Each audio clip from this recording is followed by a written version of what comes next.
One of my greatest challenges was I thought I knew how much are you selling a ceiling, and he told me 150. So I did my quick math, 150 times a million. Kwa ground kweli mambo ni different. When you grow up, what do you want to become? You can comfortably say, I want to become an agripreneur.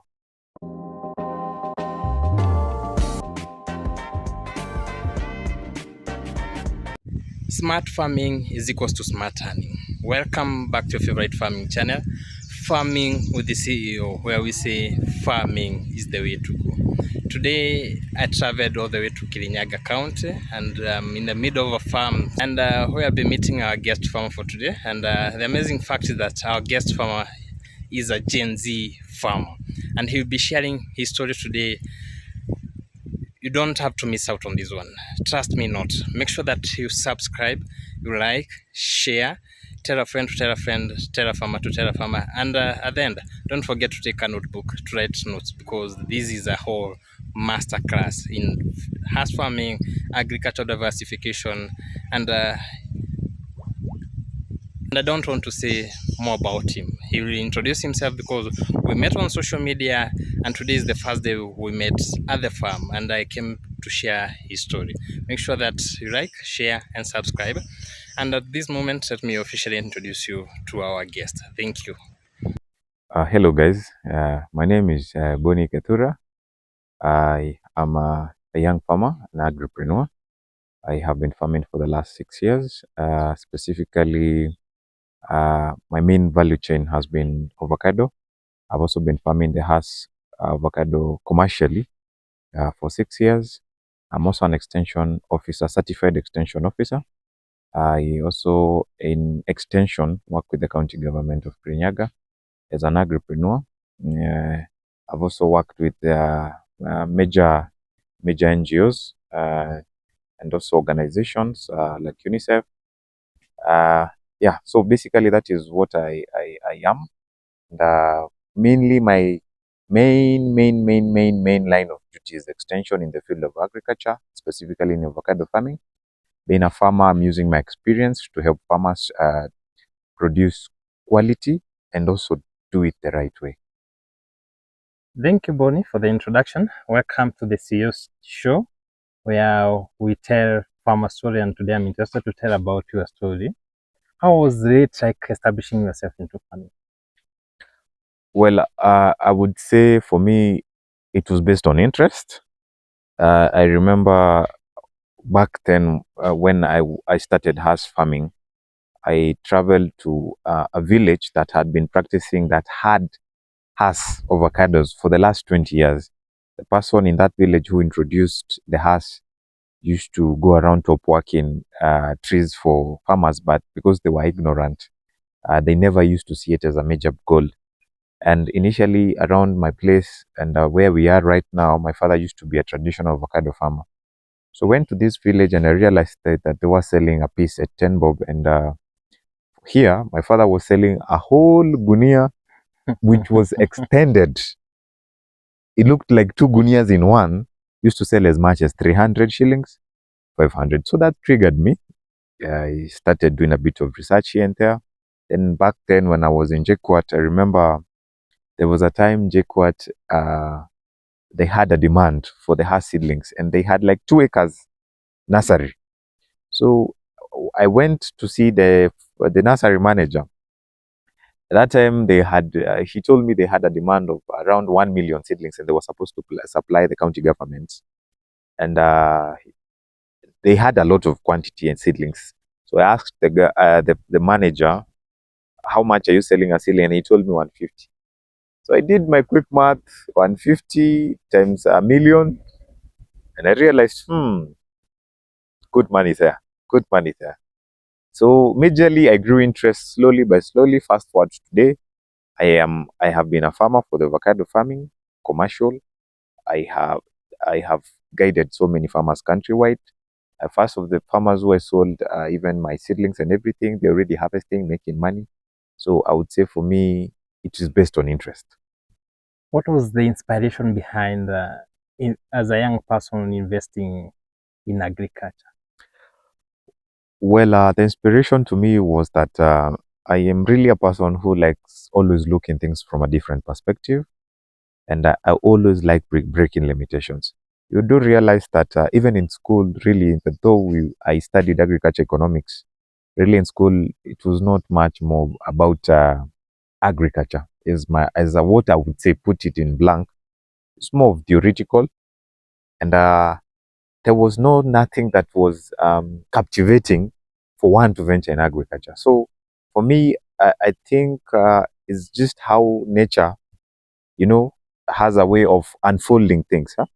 Because I wouldn't say I had it figured it out, but I somehow my instincts and everything was aligning to agriculture. So I started, of course, with a lot of hustle, benchmarking, seeing what people are doing. And I feel for me the greatest part was I was feeling I would be able to do things differently because I at least had papers and I had that part that I had gone to school. So using the school work to turn it into now a workable practical in my field. So for me, my inspiration was first to inspire, you see, young people to embrace agriculture, then change also the way we do things in agriculture. Because, normally it's very hard for people to look at agriculture as a money-making career. So for me, along the way, I found that agriculture is only in terms of perception that people really don't know that it is a money-making career. And if you look at it, most of you, you're waiting until you retire. Then you remember you have a farm back in your village, 2 acres, 3 acres. Then that is when you want to go invest and make money. But oh well, I decided, let me do the reverse psychology. Start right now when I'm young, when I have the thoughts, when I have the energy to invest and create a better impact in agriculture. Some, for most of the young people, they opt for office jobs. I don't want to say that office jobs are not good, but for you, there were more careers that you could choose from. Why specific a career in this profession in agriculture? Well, there's a saying that it is good to align yourselves with the emerging issues of the day. White collar jobs have been there. Of course, I don't want to say they have not been paying well or less because I have not joined that field. But like I said, I'm a person who likes always looking at the two sides of the coin and looking things from a different perspective. Well, white collar jobs are very enticing, yes. But how about when your son tells you or your daughter that when I grow up, she wants to be like who? Like me, because they can see how much I am earning out of agriculture, how much impact I have created, how much job opportunities I have created. Does that not sound something mind blowing? Worth a shot. What do you think yourself? Yeah, challenging question for that one. Be supposed to answer that one on the comment section, share your opinions. Yeah, I'll respond to all. And let's talk now about hass. There are different fruits, different varieties of fruits, different kind of farming, but you just choose hass farming. Why hass farming over other fruits? Well, based on information that and after benchmarking, remember, I am not the first horse farmer around Kenya. In fact, like I said, there are people who started horse farming 20 years ago. And based on its marketability, scalability, every time you're getting into any business, the first thing you look at is scalability. To what extent can you upscale your project? If you earning 10,000, to what level can you get to 100,000, to a six figure, to a seven figure? What is the scalability? Why did I choose hash? Well, we look at over the world, hash has grown popularity, if I may call it, and so many countries are engaging. The market demand of this hash avocado is only if met at 4% of the world. So, and like in business, when there's demand, of something, you capitalize on that. Why? In return, you know what you get. So it's also a matter of economics. So why I chose hers is because, first of all, it is a current emerging commodity. Unlike initially when you used to have only tea, coffee. Now we have in our bracket has, which is a commodity or a product or let me call it a product or maybe a value chain. Let me use a value chain for a good word that does in a variety of climatic condition, ecological condition, and yet it is a money minting value chain from first exports, oil processing, and the biggest part that people don't see, extension. So many farms are coming up. There's still people planting day in, day out. Of course, the demand for the fruit is still there, both locally and internationally. But good question. I always like looking at the other side of the coin. When everybody's looking about export, what about extension services? Look at the gap that is there. We need farm managers. We need people to guide you to plant and have quality in this avocado because there's international standards that guide us on how to grow so that you can export your fruit. So the amount of extension that is needed right now, just to mention in a scale of even my own county, not to mention the whole country, is massive. And I think this extension, the best part of it is catapulted with technology. Unlike earlier on extension, that was, how it was. Now you're infusing extension with technology. Now, if I look at that and I look at that gap, I will give you the answer straight away. As an economist, when there's a huge gap in demand, you capitalize on that. Thank you. I'm a new farmer in has farming. Yes. I want to understand about the entire farming process from the seed establishment to harvesting. Can you guide us on the same? Well, basically, I want to say, initially when I was starting, I had to go look for other established farmers to go gain insights on how to go about it. But really true to the word is that when I started specifically in 2019, I started off with a lot of mistakes. And sometimes we say failure is actually the part of the process and learning. In fact, were it not for these mistakes, I would not be an extension officer today. But I had to learn out of experience. So basically, when you want to plant hash, there's the first thing that is called a site selection. Site selection means you go scout for a land that has viability for the growth of the hash avocado. Then, after you do the site selection, there's something that is called soil testing.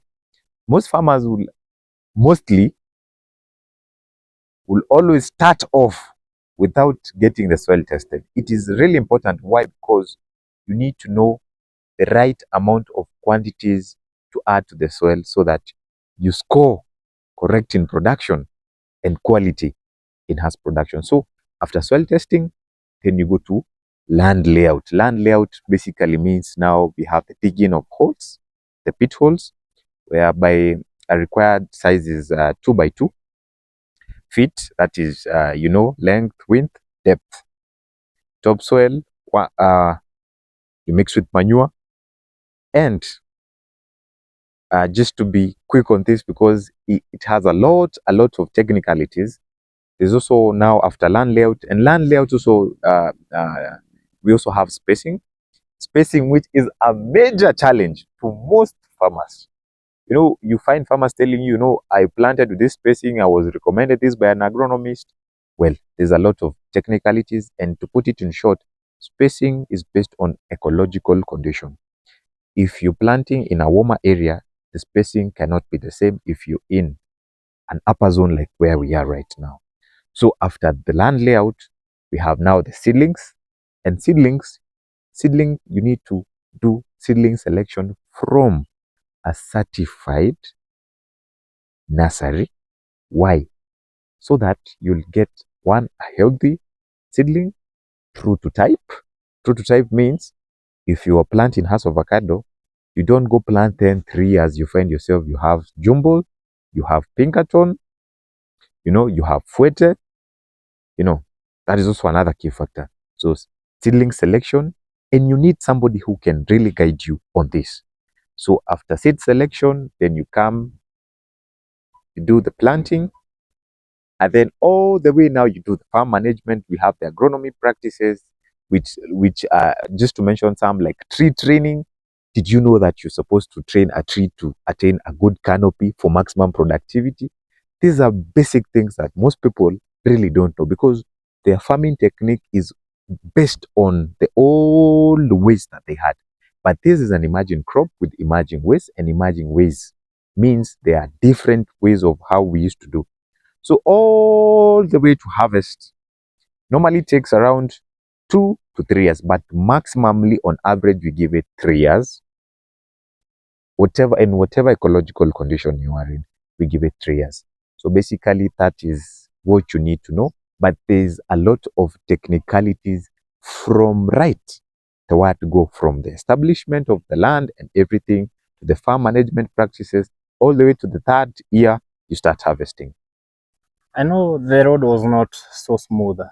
It was full of bumps at some point. What were some of the initial challenges that you experienced as a startup when you were starting up? Well, one of my greatest challenges was I thought I knew. I thought I knew. But truly, I didn't know anything. Why? Because even where I am right now and we seated, the first block, and I borrowed this place from my parents. I told them, hey guys, I want to try out something. So when I was given this space, I was very excited.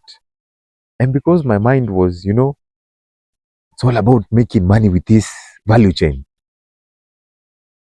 I came planted a lot of trees with the mindset of that the many trees you have, in fact, I used to count per tree and say, if one tree can give me like 1,000 pieces, 2,000 pieces, You're working with then I multiply. Yes, then I multiply, with that figure of around 20 bob per fruit.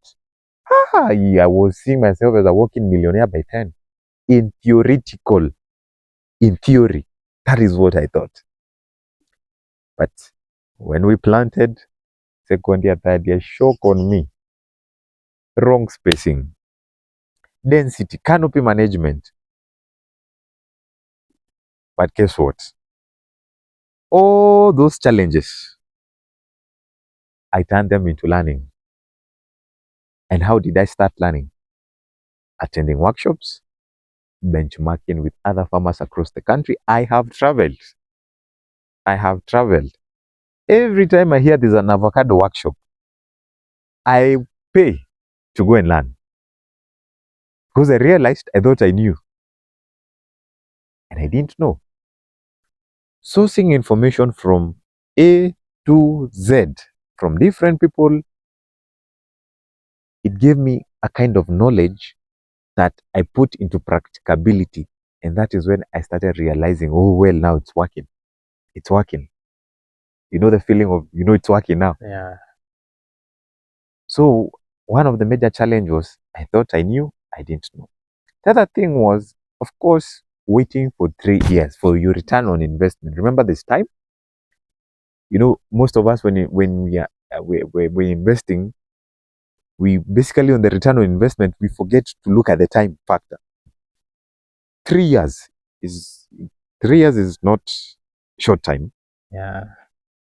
So there's also that factor of time. Too hard to wait for that long, but it was a blessing, because out of this waiting is when I got to learn the experience, get exposed in practicability. So those are some of the major challenge of I thought I knew at 10, but I didn't know. And the beauty of it, you can only know when you're doing it practically. This is how we do. It's a policy for me that what I farm is what I eat. So allow me instead of water, you enjoy the fruit of the labor. Girl, have you planted this? Allow me to grab this. It's a short break. Ah. An official short break. For once, you have introduced a short break on my show. You're missing up. You're missing a lot. Over to you. How has it for you as a certified extension officer?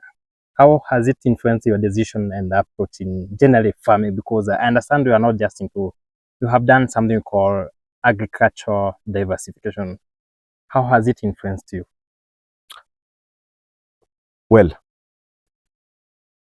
most of the times, based on human psychology, people buy what they can see. What do I mean by this? Yes, I'm an extension officer certified. But my greatest win and goal is that why I've been able to build my capacity in terms of my even the brand of my farm entirely in extension services and consultancy is farmers, when they see you doing and selling them what you are doing and you're doing it practically, the equation is balanced. If you come into my farm, I'm an extension. The biggest challenge is most of these extension officers, when they recommend you something, if we did a feasibility study or test, let's call it a study, 90% of these extension officers, they don't have farms, they are not planting wood. So even the rectification and actions that they're telling you to do, it only sound better and you'd only get it better if they are practicing the same things. Hello, am I making sense to somebody there? Yeah. So me being a certified extension, it's not even the certification part that matters. It's that I am doing it personally. So when a farmer comes and sees what I am doing, I'm already making money and I am practicing what I'm telling the farmer to do. That tells it all. So when you're able to do it as you tell them, then they're able to learn by observation, and there's nothing good worth learning rather than learning by observation. So you become a role model, you become a hypothetical example. So people constantly want to learn from you. They want, and they are seeing you doing, they are seeing you getting results. So they also want to replicate the same in their farms. And it becomes easy. So I will not sell, for lack of a better word, I will not sell to you hot air because now why? Because I'm also a farmer. So whatever I practice in my farm is the same I'm going to sell to your farm. So that, because the main goal is a good return on your investment. You know, that's the end goal. So that you also get to enjoy this farming that you're doing. People buy what they can see. The first time you joined farming, there is that theoretical knowledge and practical knowledge, and near farming now. Tunaitanga kwa Kiswahili tunasema ukiwa ground sasa unapata ground ni tofauti na vitabu. What are some of the differences in your situation? You know, kwa ground kweli mambo ni different. You know why? The picture that one normally has when you venturing into something, the picture is always wow. You know? And I know most of you, you know how you'd say, I'll quit my job, go establish. I see, my friend over there. I visited my friend over the weekend there, I saw a lorry, he had, he got paid a check, and then you come replicate, or how it is based on hearsay. My neighbors are making so much money. Yeah, yesterday I saw a lorry coming out of his place. Hey, that guy is minting money. You know,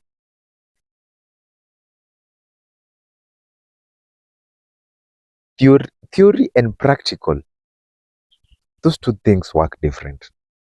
The picture that you always have in your mind is always far different from what you get on the ground. And I'll put it in an hypothetical example. It's always a joy when you're a parent, when you imagine you're going to become a parent, and now you get to the part that you have the kid. Now the kid, as the kid is growing, there are different stages. You realize the kid wants this, you didn't know that part. The kid is reacting to this, you didn't know that part. So by the time the kid grows, you realize, hey, whatever I was thinking is far different from what I'm experiencing. The same way in this business, same picture I had, you know, Yeah. minting millions in theory. But oh well, guess what right now? Experience and practicality has gotten me there. So even for you, that specifically you who is watching, experience, practicability. That's it. You talked about generally we're talking about, because your biggest establishment is in the has business. Is what are the climatic conditions that do? What are the climatic conditions where has can do well, or generally? Well, I would want to say right now, based on practicality. Remember, I'm an extension officer. I am allowed to base everything on practicality. We realize that probably three-quarters of the counties in Kenya right now has avocado farming is a venture that is being done. In fact, people have tried it in as far as the coastal regions. The only places I know that probably has is not being done a lot, but there could be one or two farmers is the semi-arid areas, especially if you go to a way to Wajir, Marsabit. But there could be. Why? Because has can grow in different ecological conditions. The only difference is cost of production. Because if you're setting up in a ASL, arid and semi-arid areas, of course you'll need to sink a borehole, you'll need a lot of water, you'll need a lot of management when it comes to diseases, the sun too. But I know as far as even Makueni and Ukambani, people are practicing house avocado farming. The only thing is, in every ecological condition, it is subject to different cost of production and parameters. The only thing, and I know where Hash can't do, is in a waterlogged soils. Waterlogged soils means if you go like Moya, you can't plant avocado in waterlogged soils because avocado, it's too much water. Too much water will cause root rot. So all I know, it is a crop that can do in a variety of ecological conditions. The only difference is parameters and the costing in production.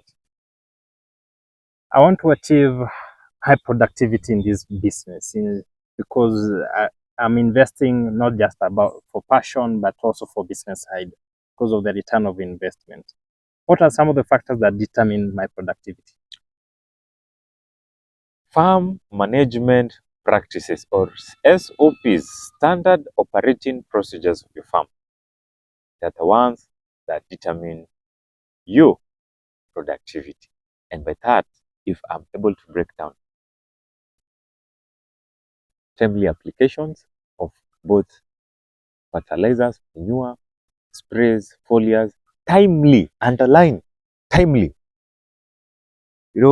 It's very funny how farmers used to operate earlier on. You wake up one day and you say, I think my trees want manure. I think my trees want fertilizer. It's the same way. You don't wake up one day and just go to hospital because you want to. It is based on a sign and symptom, or you're not feeling well, so that you counteract that with an action of going to hospital. But most farmers, what we do, you think. Your trees won't, you think. That is why I even said starting soil testing. And I insist soil testing. With soil testing, you're able to have the right recommendations of what to apply. And with the right application of the macro and the micro nutrients or trace elements, then your productivity is guaranteed. And productivity means getting it to the maximum. And getting it to the maximum means you're able to tell this one tree is 5 years old. What is the production capacity per every production season? For example, let me say one production tree target around in this farm is to get 200, especially the 4 years below and below, 200 per kg. 200 kg, for one tree. Now the question is, how do you get 200 kgs for export per tree? SOPs, standard operation procedures for your farm. Are you following the soil test analysis? Are you applying timely? But timely is not when you think. Timely. When you understand this practices it's like a discipline or an art or something. You have to understand, just like you understand human nature, how human nature works, or your friend works, or it's something interrelated. So production, getting quality and quantity, it is basically farm management practices, which is where extension comes in, which is why I need to hold your hand, so that I know you're there asking yourself, how do I get my tree to get into 100 kgs by every production season? And that begs it saying, and I would want to say, you don't have to have 1,000 trees to make good money. Even if you have 10 trees, and by the way, 200 kgs is only, I've just given an average. If you have a tree that is 5 years and 6 years, you can able to get even to 400 kgs per one production season. But the theory of us is always thinking, I want to plant like 50 hectares. I want to plant so that you have quantity and quality. No, farm economics. Get to know one tree can give you this amount of, then you're in business. Investing in every business, you have to check on long terms, short terms. What is the lifespan of the house avocado? Well, from what do I say? From the practicability part of it, this value chain has gained momentum. It is gaining momentum. It is continuing to gain momentum. And why I feel we don't have a span or a shelf life to this, even if on a worst scenario, the export market collapsed, we have value addition. And by the way, do you know avocado oil is one of the most healthy oil? Zero cholesterol. Do you know that? No. On a daily basis, you're cooking, you need oil. This oil can come from this avocado. If you look at it from that way, we can also grow avocados to pulp our own oil, homemade oil that we use to cook. And for that, if you're eating healthy, you live healthy. So there's no shelf life. It is as long as we want to see it from the aspect of value addition, then we are here for business for the longest time as we can. You talked about we talked about seed establishment up to harvesting. Yes. Now tukafika hapo kwa harvesting. How do I know my fruits are ready for the market? Thank you so much. Time from time, actually, this is when I found farmers inboxing me, telling me, hi, I have fruits. How do I know that they are ready? Well, I will give a very basic techniques. And if you go to my YouTube channel at SMARTFARM K, I did a video 2 years ago showing you basic farm techniques of knowing when to harvest. Because even when to harvest is very key, because we have having a problem of our fruits being harvested immaturely, and it is costing our image in the international market.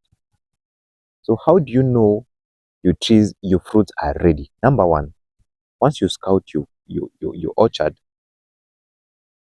immature fruits normally have a color that is saffron green, light green. As they turn to maturity, the light green turns into dark green. And when they are fully mature, even the dark green turns to dark, becomes black. This I'm talking about basic farm. Then I want to trigger you with an example of what you're going to do. Do a scouting and monitoring of your orchard, pluck a few samples, have a basin of water, insert the fruits, immerse the fruits into the basin of water. All the fruits that are floating, they are fully mature. I never knew about that. If they are halfway submerged, they are partially mature. If they are sinking, very immature. So those are some of the basic, and many others, like you split your avocados, look at the seed coat, needs to be totally brown. But the best way, basically what is recommended, is to taking it to a lab. Basically most of these export companies will pick samples, then take it to the lab so that they determine the quality of the DM. So, because I think that is also a very major challenge that we are facing in terms of the avocado farming, that farmers don't have knowledge on when their fruits should be harvested and when they should be taken to the market. We have propagated, we have harvested, we have known when to harvest. And here lies the big question. Where's the market? Where will I, as a startup farmer, as a small scale farmer, as a large scale farmer, where will I take my products to? Where is the market generally? Good question. Good question. Where's the market? You, whoever is watching me, I know you take avocado. You are my market. Wow. It's a short answer. You, whoever is watching on the other end, you basically take avocados. How often do you take avocados? You're my market.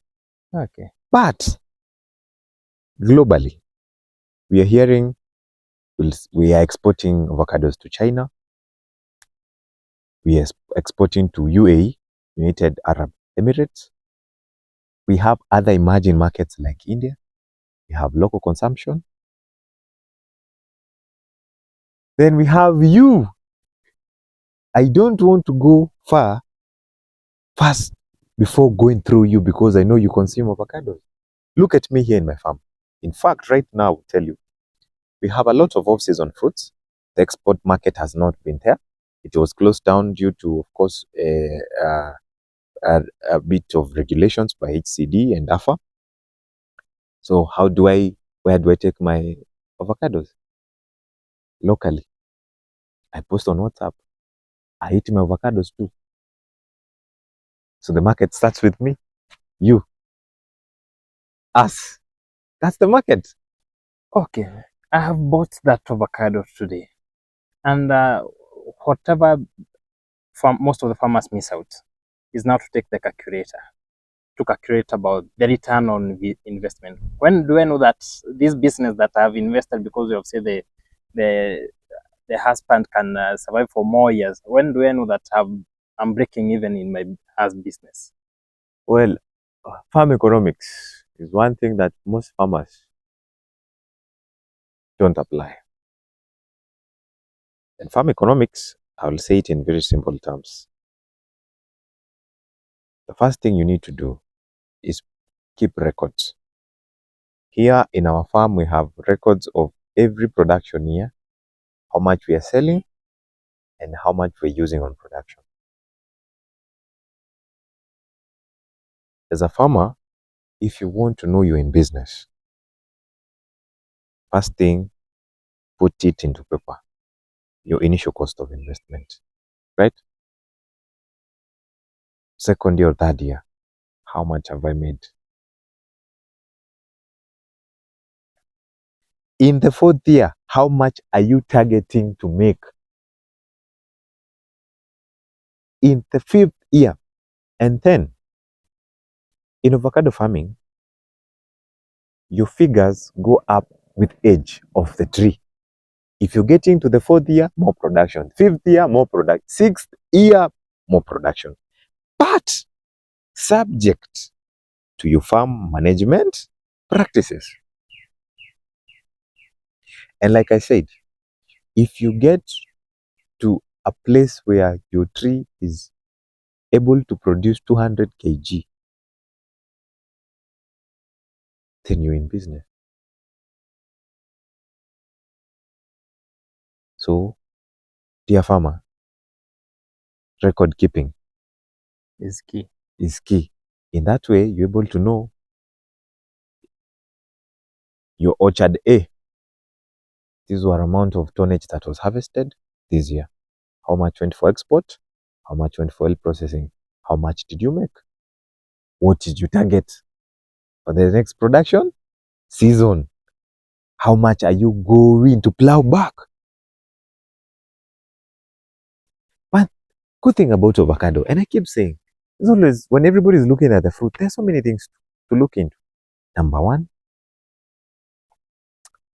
we have selling of quality Zions. If you get certified by KFIS, there's a lot of certified nurseries who will always look for Zions to do the crafting. Sell a Zion at 5 shillings. You are asked for a supply of maybe 50,000 plants times 5. That's money that you didn't see. You only saw the fruits, right? I know. Yeah. I know. Let's talk about pests and diseases. What are the common pests that affect the? Because I know the insects they love plants most. What are some of the pests that affect in this business, and how can you be able to control them? Well, pest is actually a major issue. And in fact, it is a challenge to most farmers because most farmers plant, but pest management lowers the quality of the fruit. So if you are supposed to, for example, harvest 100%, you find yourself you only taking 30% for export, then 70% goes to oil processing. Why? Because of pest. Pest management is a wide topic that needs a, a proper, timely, and valuable conversation. Most of the major pests that we have that are causing havoc in avocado farming, we have fruit flies, we have false coding moth, we have there's so many of them. I'm even wondering which one to say. We have mosquito bugs, we have thrips, so many of them. And you need to know how to control this, because if you don't know how to control pests, all your fruits quality diminishes, then you have to take to oil processing. And oil processing is not as lucrative in terms of prices as compared to the export. You talked about the initial challenges that you experienced when you were starting as a startup. in your early stage, I say the newborn stage. Now you have grown up in the business, you have grown in the business, you are able to understand how it operates, how things are maneuvered. What are some of the challenges that now you have experienced that on the way that you knew that, and how have you been able to mitigate them? Well, some of the challenges have been, number one, uh, in terms of market, the market is there, but there's a lot of conmanship and a lot of Brokership. middlemen in the business. Why? You find that so many people have ventured into this business. Everybody wants to make a penny at the expense of the farmer. So you'll find the farmer who is farming and doing all the work, getting low returns, while the person who is doing less of the effort, making much. So how have I been able to mitigate that? I have been conducting farm trainings in my farm, sensitizing farmers on capacity building, production, marketing. And we found a solution. How did I find a solution? The same farmers I have been holding trainings, we formed what we call a community-based organization that is called Mountain Green Avocado. Why joining hands? Us joining hands as small-scale farmers, number one, we have the bargaining power for the market. Number two, we're able to learn together. Number three, it becomes easy working with other institutions who are in the same line and have the same vision of increasing production and quality and capacity of this value chain. So right now, as we speak, I myself pioneered a CBO in my own community that is working right now as we speak, registered by the government. A great initiative. Yes. Giving back to the community. So to the farmers, if you're farming, kindly aggregate together, because in togetherness, you have a common voice, a bargaining power, and a better return for your value chain. I've prepared my land, I've done everything that is needed for me to start this farm. Where can I get my high quality seedlings? Well, you who is on the other side, who is watching, I come as a full package. Full package means I have a propagation unit for quality hass seedlings. I do the farm layout, site selection, seed establishment or planting, farm management, and then the key question, where am I going to take my fruits? I am the one to show you. I'll guide you. Remember, I am a farmer too. What else best would you want? Why have you not invested yet? After seeing my video, kindly DM there, call me. We conduct business. Don't get left out. Share your contact. My contact, my work contact is 0714 799 843. Or you can contact me using my farm's email at gsmartfarmke@gmail.com. However, if you don't get me through that, go to my social handles. We have social handles for the farm, gfarmke on TikTok, on YouTube, gsmartfarm Kenya, Facebook, g_farmke, LinkedIn, g_farmke. And if you don't get me even on that, I am having a website for you very soon. Ready for business any day, anytime. 1,000 ways to kill a cat. See you on the winning side.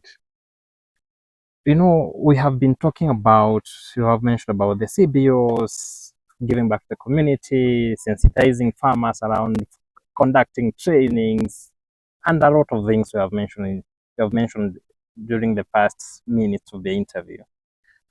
How do you think the government can come into hand to support avocado farmers? Well, I think there are emerging issues, and one is theft of avocado. You know, initially we used to see it in Mexico, whereby the plantations and even the drug cartels have gotten into the business of avocado. And you see people guarding the avocados with AK-47s and rifles. And we thought There's a Mexico joke. is really far. Yeah. As we speak,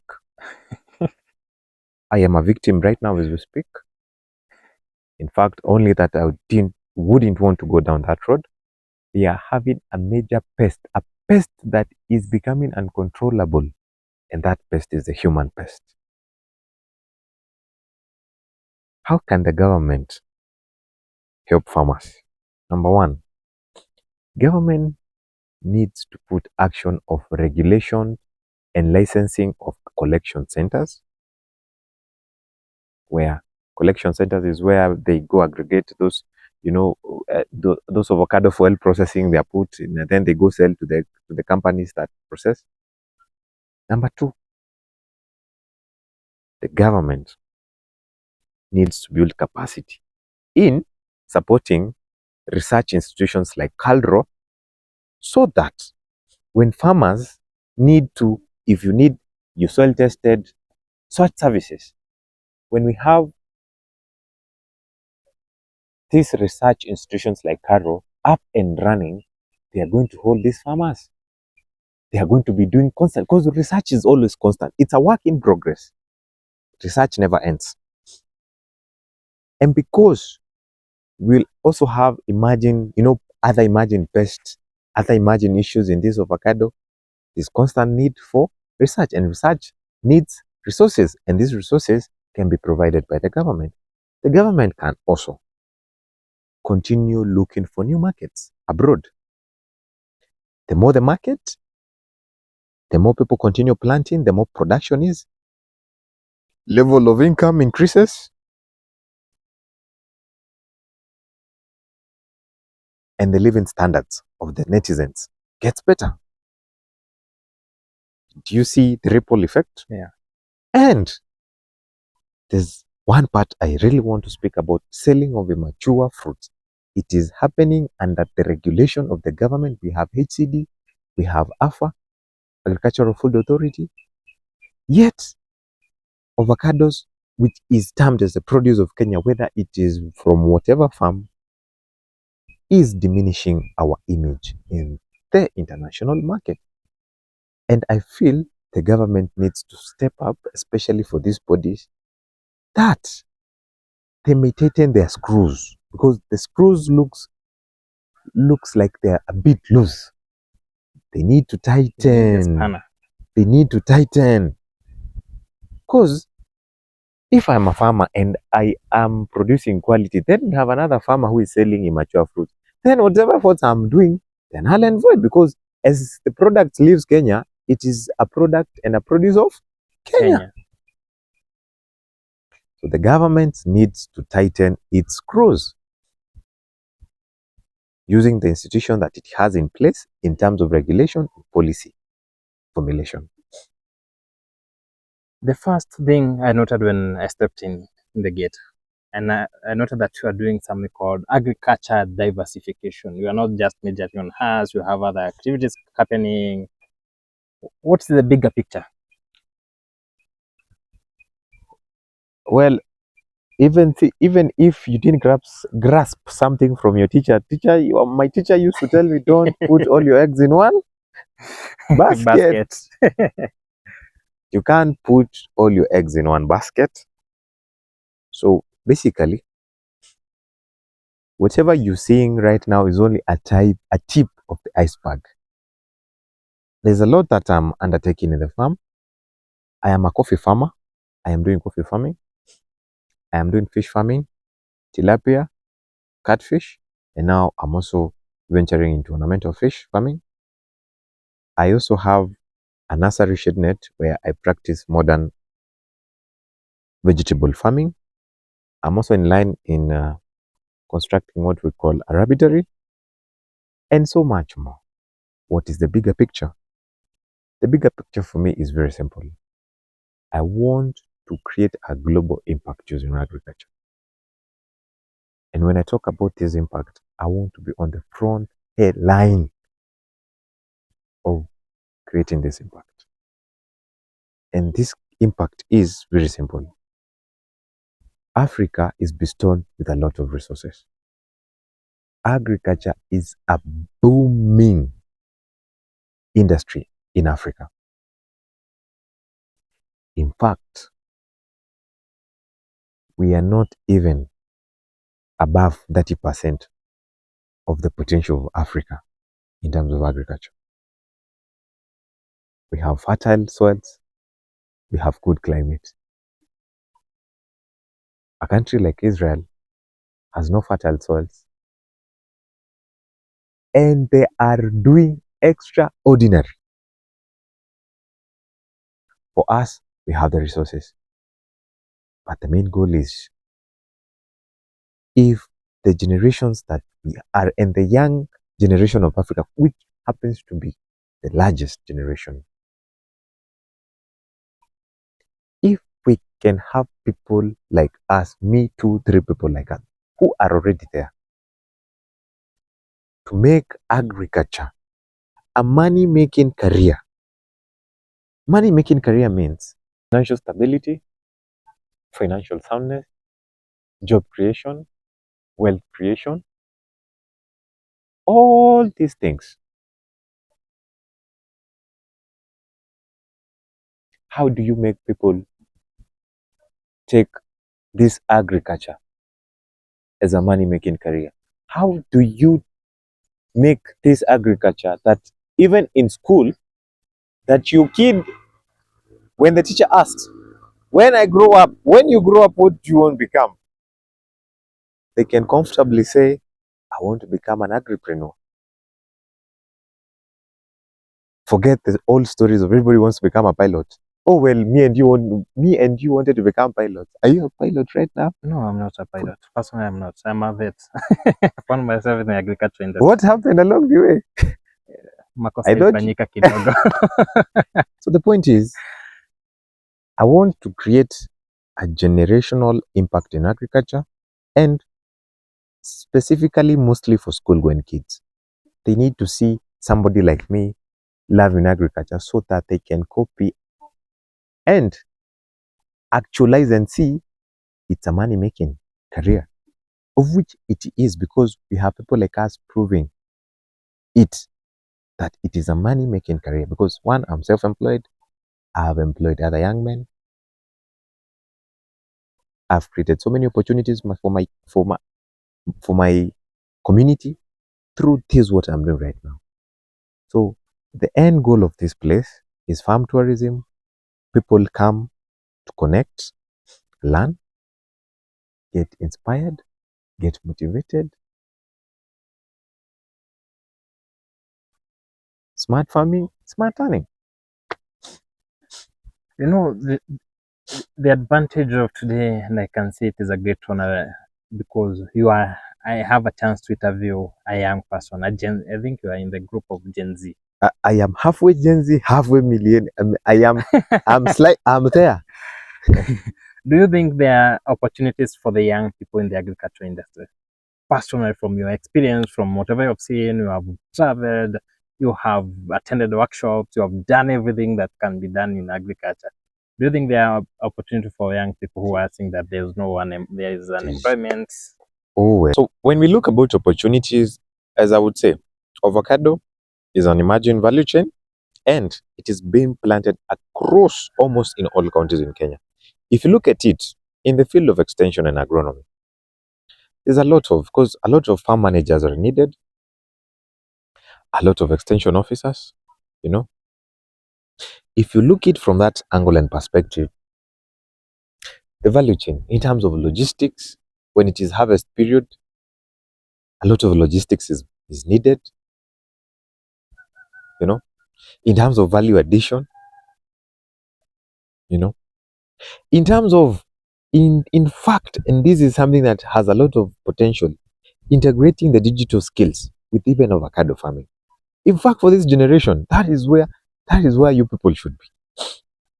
You know, integrating technology with avocado farming. You know, making it look simple.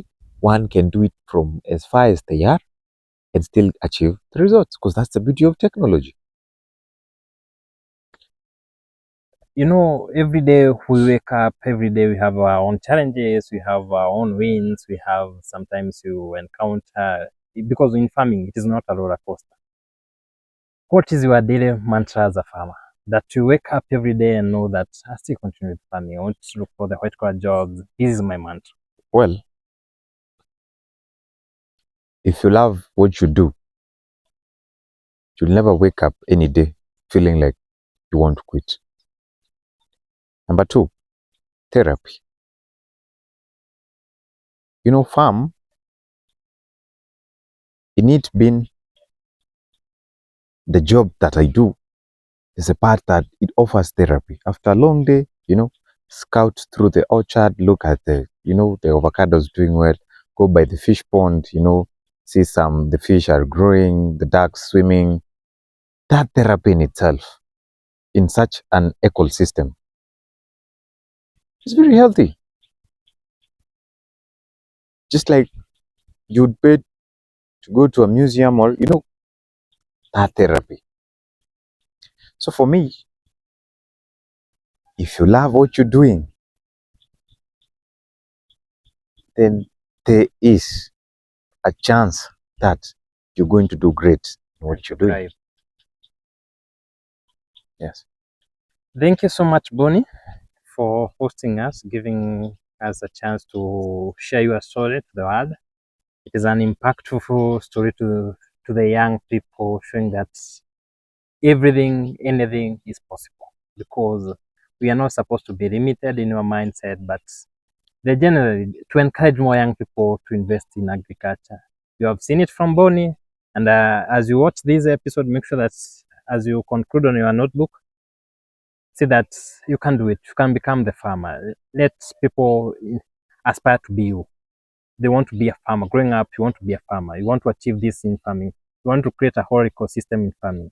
And to achieve, remember, agriculture has a whole value chain from production to validation, etc. Generally, know where you want to invest. Thank you so much for hosting us at G Smart Farm.